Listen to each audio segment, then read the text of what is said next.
Please put your hands together for Daniel Cohen.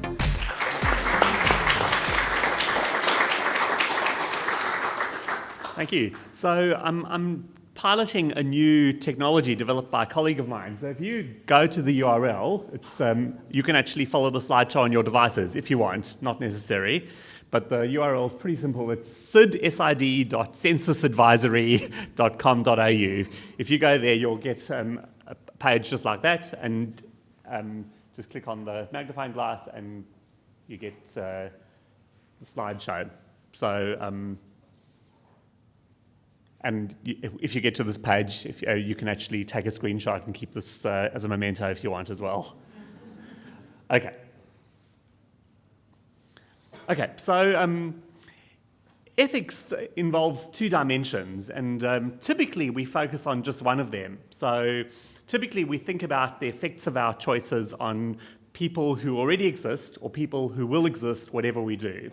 So, and in fact, I think until you realize that there's another dimension, it's easy to fall into the trap of thinking that this is the only dimension that we need to consider when making ethical choices. And this is really hard. It's really hard just to think about, to work out how to make ethical decisions just focusing on this dimension. So if you think about trolley cases, it's even though there's no the same people will exist whatever you do, we're really in the dark about how to make these decisions.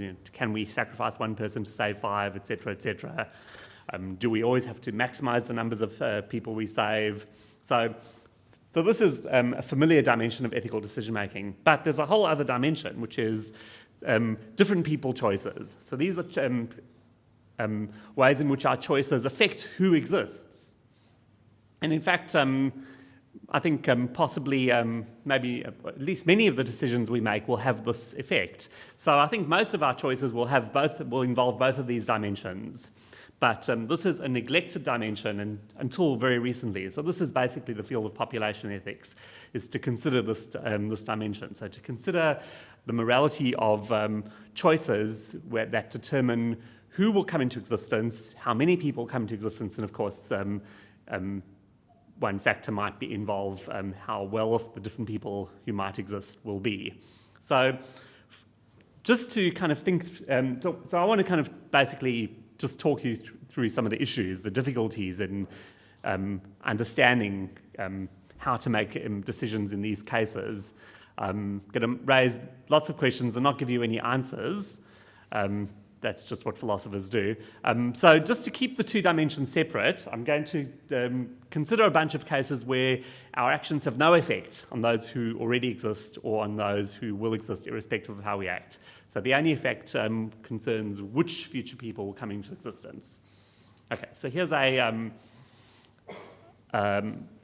straightforward case. So there are two worlds, world A and world B, that we can choose between. So you can think of your choice as a choice between bringing about one of these two worlds. Okay, in each world, there are different people who exist. In world A, Sally and Wally exist. In world B, Polly and Dolly exist. And those numbers represent their levels of well-being. Okay, so and let's just start thinking it through. So how would we choose between these two worlds? Now, there's not a lot of different factors at play here. So I'll just give them to you. So we could look at the total amount of welfare. That's one consideration you might appeal to. On that basis, world A is preferable, total of 15 compared to 14. So that's one possibly morally relevant dimension. Surely it is one morally relevant dimension. So that's one factor. Here's another one. You might look at the average well-being. Again, that gives us an argument for choosing world A over world B. The average there is 7.5. The average in world B is 7. We could look at equality. That's a consideration in favour of world B. World B has a better distribution of welfare, arguably. There's some other things you might bring in. You might say, well, look, we can't compare these two worlds because they've got different people in them. So that's an argument for randomizing. And at that point, we kind of start scratching our heads. It's hard to see what other considerations could possibly be relevant. So at this point, you might think, well, look, how hard can these choices be? We just have to work out which of these considerations is relevant. The problem is that for each of these considerations, we run into serious problems. So here are some arguments, just picking up on the different considerations that I've just given. So there's the total welfare argument, which says we're required to maximize total welfare, therefore we should choose world A. Or the average welfare argument, we're required to maximize average welfare, so we should choose world A. Or the equal welfare argument, we're morally required to produce the most equal distribution of welfare. It's an argument for choosing world B. Or the neutrality argument. You might so this picks up on the this well-known dictum from Narveson. We're in favour of making people happy, but neutral about making happy people. So this is the idea that we maybe can't compare these two worlds, or we're neutral between these two worlds. So you might say, look, each of these two worlds contain happy people who would not otherwise exist. It's morally optional to create a happy person who would not otherwise exist, so we're permitted to choose either world. So that's the other line of thought, which I hinted at before. Okay, so let's run through these different arguments and just see how they all actually seem wrong.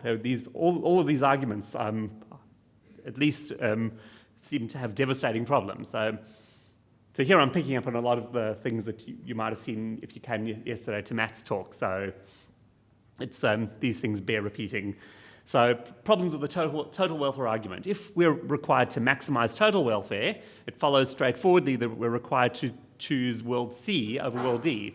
Total of 6 units of welfare compared to a total of 5 units of welfare. But a lot of people have the intuition that it would be wrong to choose world C because you're bringing about these miserable people. These are people with negative well-being. Their lives, you might say, are so bad that they're not worth living. And the fact that you've got a really happy person in that world doesn't compensate for those miserable people. That's an intuition that some people have. Here's the repugnant conclusion that I'm sure many of you have heard about. So we could compare a world with 1 million people, each with welfare 10,000, or we could compare a world F with 100 billion people, each with welfare 1. So the total in world F is bigger than the total in world E. So it's 100 billion units of welfare compared to 10 billion units of welfare. So the principle that we should maximize total welfare says we should choose world F, and a lot of people find that repugnant. They think clearly we should prefer world E over world F. Okay, so the total welfare argument seems wrong. Okay, the average welfare argument. If we're to maximize average welfare, let's consider these two worlds over here. So world G has 10 people in it, with a total welfare of 30. 21 plus 9, so 30 divided by 10 is 3. So the average in world G is 3. World H has 2 people in it, with a total welfare of 10. 21 minus 11, so 10 divided by 2 is 5. So the average in world H is greater than the average in world G. So the average principle says that, and think of this is how we should think of the choice. We can either, so there's one person who exists anyway, person 1, and then we could either bring about 10 people with lives worth living, so 9 people with lives worth living, or one miserable person. Clearly, we should, given those two options, choose the first option. The average principle says we should choose the second option. So this is the sadistic conclusion. So this is an outright refutation of the average principle. So too bad for that argument. Okay, here's a very simple case which raises problems for the total, average, and equal welfare arguments. So again, we've got 2 people, and there's a possible third person. So the question, so you might think there's Sally and Wally are thinking of having a daughter, Polly. Should they have her? If on the total welfare argument, they're required to have Polly. There's more total welfare in the world in world J where Polly exists. Now, most of us would think that. You're not morally required to have a happy child. Even if you have the opportunity to have a happy child, you're not morally required to do so. So there's a problem for the total welfare argument. On the average view, Sally and Wally would be morally prohibited from having Polly because her introduction reduces the average. The average goes down from 10 to, you work it out. But you can see the average has gone down. So So the average welfare argument falls down in that case too. And here's a case which shows that there's a problem for the equality of welfare argument.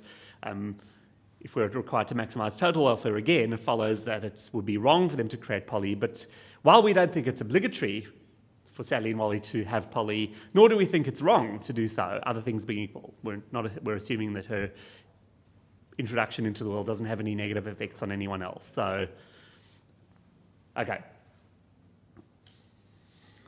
Now now I'm going to say some more complicated things about the neutrality idea. So this is the idea that, well, look, either of the two options would be kind of permissible in this case or the case we first looked at. So you might think, look, doesn't matter because when we're considering introducing new people who would not otherwise exist, we should be neutral about introducing those people. So as I'll explain, it's very hard to make sense of the idea that we should be that creating happy people is morally optional. So here's the most obvious way of proceeding. You might think, well, look, WI and WK are equally good.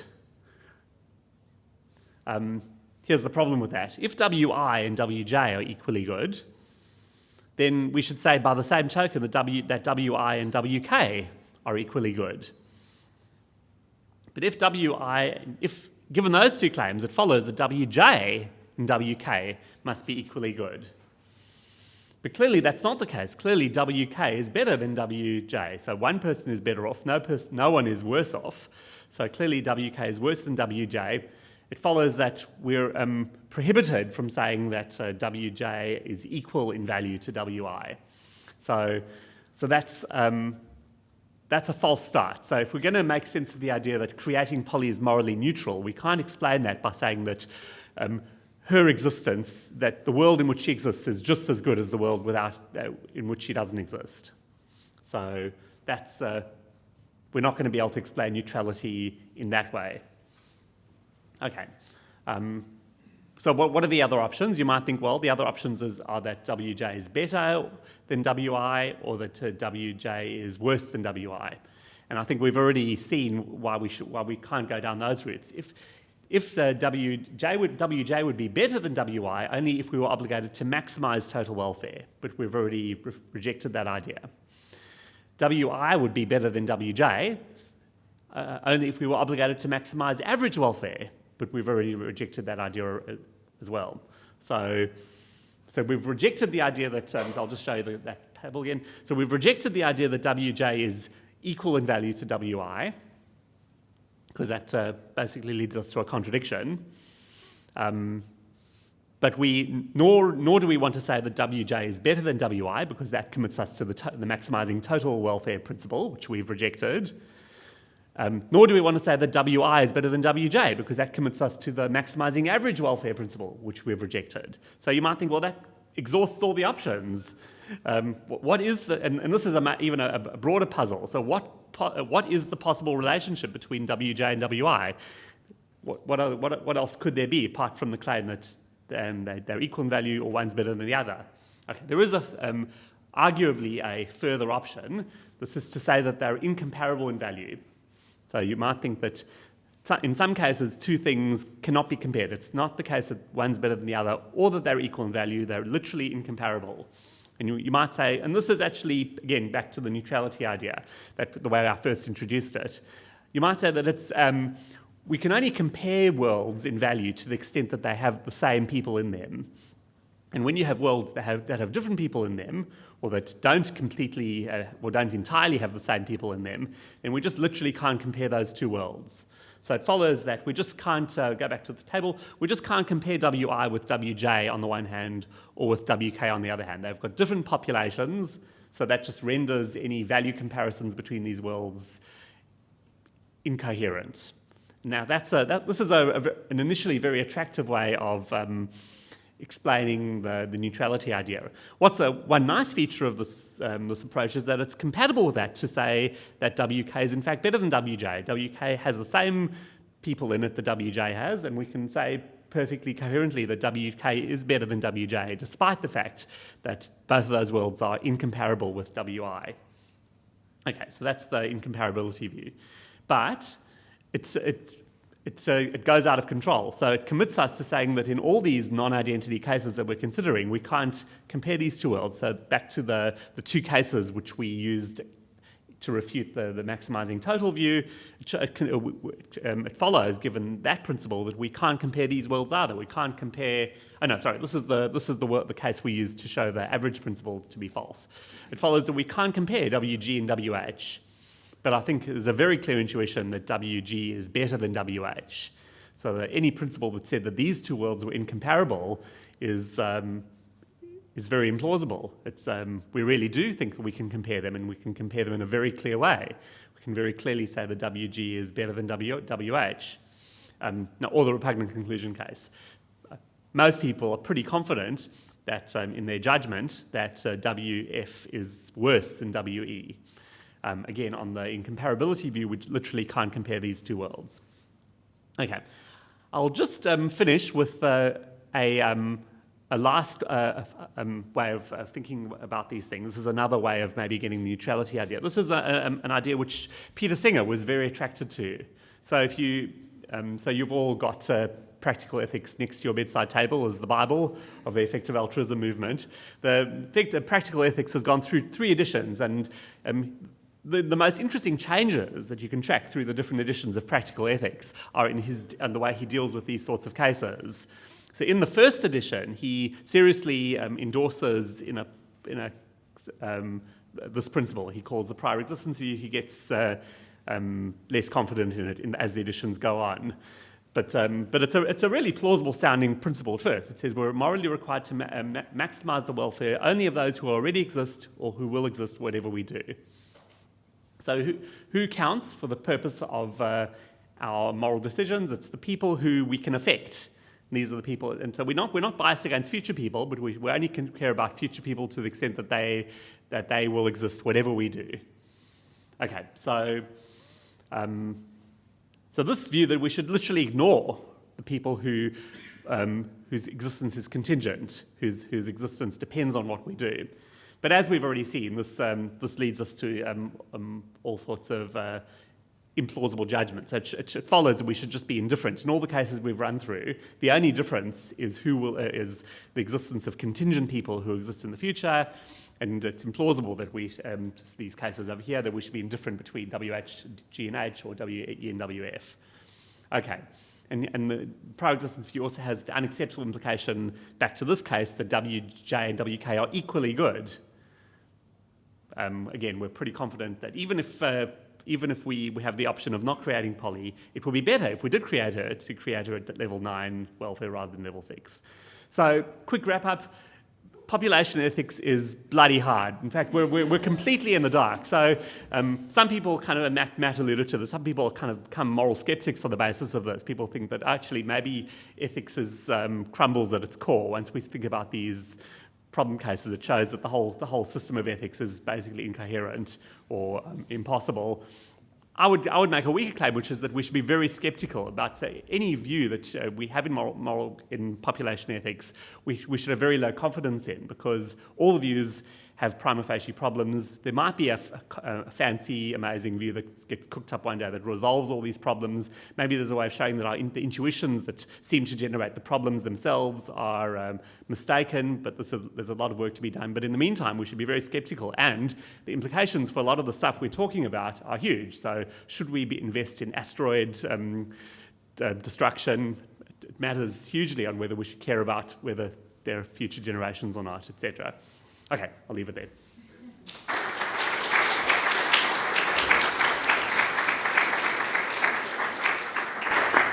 Thank you very much for that. So I really enjoyed the sadistic way you set up possible answer and smashed it down.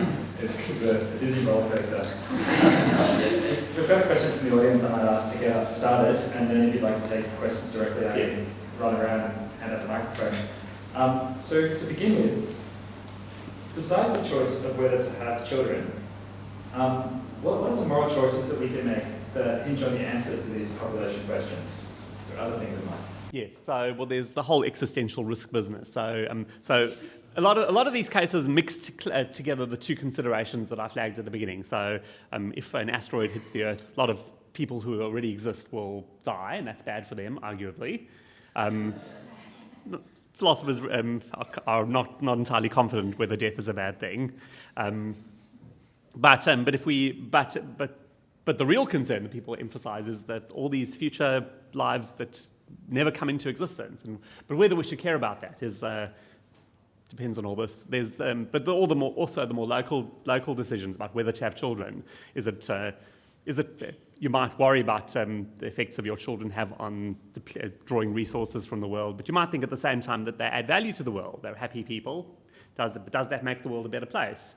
That follows. That's one of the questions implications that follows from this. Were there any questions from the floor, or else we've got some more? Yeah, okay. Hi. Does boundary rewards help get rid of a lot of these pathological examples? So, for example, if I have a really good day for me as a 10, I'm physically incapable of feeling a day that's a billion utility because I can only feel so good at some point. Just like poke the dopamine center in my brain, I can't feel much better than that. So does that get rid of these pathological examples if you like put upper and lower bounds on utility? So there are upper and lower bounds on the amount of happiness one person can experience. Yes, so that. Nozick has the example of a utility monster. So that's the idea of a person who's capable of experiencing so much happiness that we, according to utilitarianism, we're committed to giving them all our resources. So it would be nice if utility monsters were impossible. But there's no upper. Well, no. We can create a lot of extra people. I don't know how many people the Earth can carry, but the Earth could possibly have 100 billion people on it, all with. Maybe less good lives than would be possible given a smaller population. But there's a certain point at which the Earth's going to run out of carrying capacity, but then the universe is pretty big, I take it, so we can fit quite a lot of people into the universe. So I don't think that's going to help significantly, no. So a question about the role of intuitions here. So we're using intuitions as our axioms by which we evaluate whether these outcomes are good or bad, or whether we should reject a particular welfare function. Do you have a sense or any thoughts on at what point we should reject our intuitions and take the result as opposed to using them to evaluate? Yes, no, excellent question. So I think intuitions are they're just our the judgments that we instinctively make. Now, the judgments that we instinctively make are often mistaken. So just look at Kahneman and Tversky. So our intuitions shouldn't be given canonical status. They shouldn't be treated as axioms. But they... So absolutely. So this is one way of in which we can make progress, is to kind of work out which of the intuitions are more reliable than others. So some people argue that our intuitions about very large numbers are very unreliable. So our intuition in the repugnant conclusion case might be unreliable because we just fail to appreciate how good the world is with 100 billion people, all at unit level 1. We just imagine ourselves being one of those people. We just failure of imagination. Yes, absolutely, and I think there's a lot of valuable work to be done in that area. I was wondering if you could tell us about some of the problems you saw with the model, which is kind of like negative utilitarianism, in that we want to maximise total welfare, but suffering, a life not worth living is weighted, exponentially, not infinitely, but exponentially. Other than the problem that, assigning this, how it should be weighted is quite arbitrary. Okay, so the negative utilitarianism, as I understand it, completely ignores the value of happiness, that all we should be concerned with is minimising unhappiness. But to the extent that two people have no unhappiness, no misery, but one's happier than the other, we should be indifferent between those two people. I think that's the classical version of negative utilitarianism. That's clearly very implausible because we do care about happiness, but the view you're alluding to is a different one where we give a greater weighting to misery than we do to happiness. Now that's very interesting. I don't think it's going to make these problems go away. We'd have to fiddle with the numbers possibly but we'd get pretty much the same results. You might kind of go back to our intuitions. You might say that if we appropriately weight the misery, maybe we can get the intuitive response is different, but we should maybe look at some cases and put some numbers in. But it's an interesting suggestion. I was wondering if you could talk about if there's been work done on this from sort of non-consequential perspectives. For instance, when you're talking about Sally and Wally producing the child Polly, it seems potentially plausible to me that the world in which Polly exists may be a better world, but one which Sally and Wally are nonetheless not obligated to bring about, because you're not obligated to produce an ancient person for whatever reason. Has there been work done from sort of saying, well, maybe we can't rank these worlds, or maybe we can rank the worlds, but that doesn't map directly onto what our obligations are? So your idea is that it might be that WJ is better than WI, but it doesn't necessarily follow that we've got an obligation to bring about the best world. Yeah, and this is there you're in non-consequentialist territory. So consequentialists just assume that we should bring about the best world, but that's of course a big assumption. Now, that said, a non-consequentialist has will have to give us a very good case why in a particular situation we're not obligated to maximise happiness. Now, sometimes they can appeal to really plausible things, such as, well, we could maximise happiness, but we'd end up violating someone's rights.